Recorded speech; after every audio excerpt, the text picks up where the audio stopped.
Good morning and welcome to this November the 16th version of Sunrise to Sunset with Pastor Gene. This week we're going to be looking at three books in the New Testament: Philippians, Colossians, and Philemon.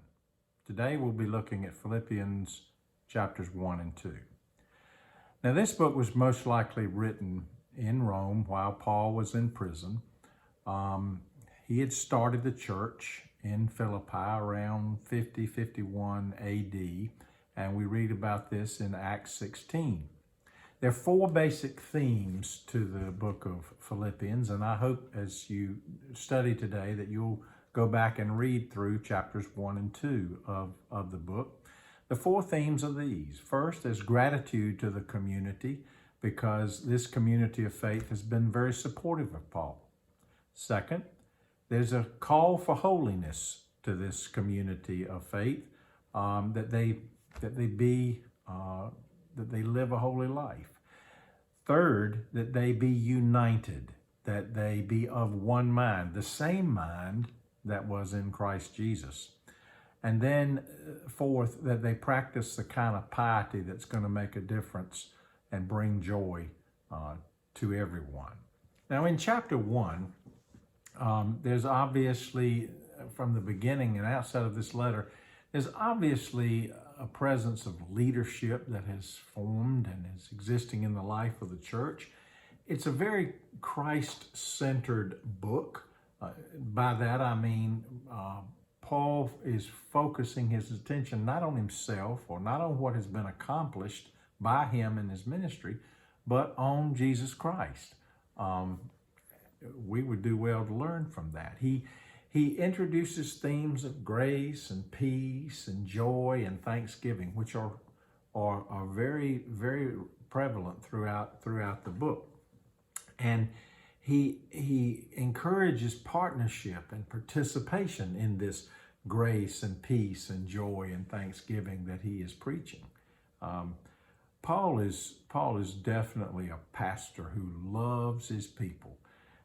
There's a difference in pastors who just do the work and try to push themselves through it, and those who truly love their people and love the opportunity to serve Jesus Christ through those people.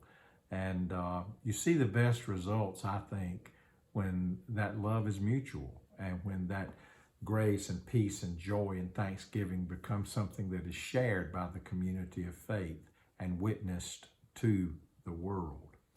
Prayers and petitions are offered here in chapter 1 of Philippians, and then he moves into the motivation and the whole sense of how we are to be centered in Jesus Christ alone. You can read about that in verses 12 through 18. And it's all encouraging us to get to a point where we can live our lives in a way and manner that we are worthy of the gospel, and that it becomes a privilege for us to believe. And that's how we see our faith and live into it.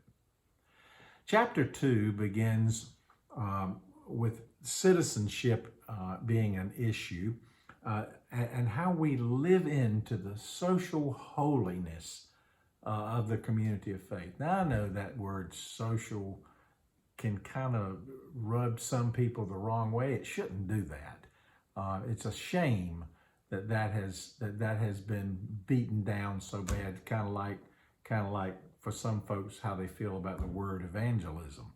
I never felt that way about it, but some people do, and I get it.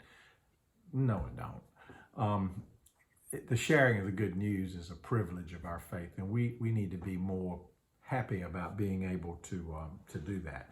But Paul's in a unique position because he's a citizen of Rome, he's a Jew, and he's a convert to faith in Jesus Christ. So he's got a little bit of everything that gives him a different level of standing upon which he can proclaim what it is that he believes. You need to be a good citizen, not only of your country, but also of the kingdom, of the church, of the faith. The whole idea of imitating Jesus Christ is probably best exemplified in verses 5 through 11 of chapter 2. We call this the Christ hymn. And I want you to just take a few minutes at the close of this video to go back and read that section, the Christ hymn, and to think about the Christ-centeredness of this message and the call that is made here for unity, having one mind that is in Christ Jesus, having one mind, and to cling to this gospel, as Paul talks about in verse 16 of chapter 2. Now, Paul is giving encouragement through Timothy, and Timothy is bringing back information to Paul in his imprisonment. That's the two purposes that Timothy serves here, that's talked about here. And then Epaphroditus is mentioned as another co-worker. Now, he nearly dies in this work. Did he die because he was sick?